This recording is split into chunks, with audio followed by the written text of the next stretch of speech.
يا بلادي يا بلادي أنا بحبك يا بلادي يا بلادي يا بلادي أنا بحبك يا بلادي. العصيان المدني يعني ربما حق مشروع، ولكن استخدامه في التوقيت الحالي ربما يكون غير مناسب في ظل الظروف الصعبة اقتصاديا اللي بتعيشها مصر الآن.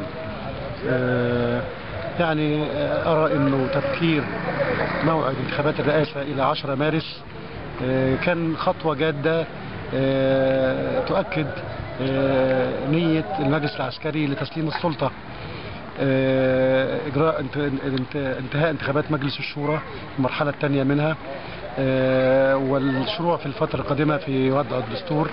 كلها خطوات تؤكد أنه إحنا الآن مقبلين على إعادة بناء مؤسسات الدولة الدستورية، ويعني جميع الاستحقاقات اللي آخرها إن شاء الله تكون انتخابات الرئاسة اللي هتفتح في 10 مارس.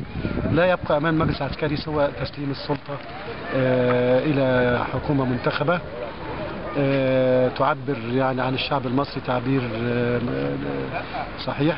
وتصور أنه الآن نحن في حاجة دفع عجلة الاقتصاد وإلى يعني كثير من المبادرات واستثمار العلاقات الخارجية لضخ مزيد من الاستثمارات في مصر، ولن يكون ذلك إلا بمناخ استقرار سياسي واستقرار أمني حتى يعني نخلق فرص عمل ونعطي أمل للشباب في مستقبل أفضل.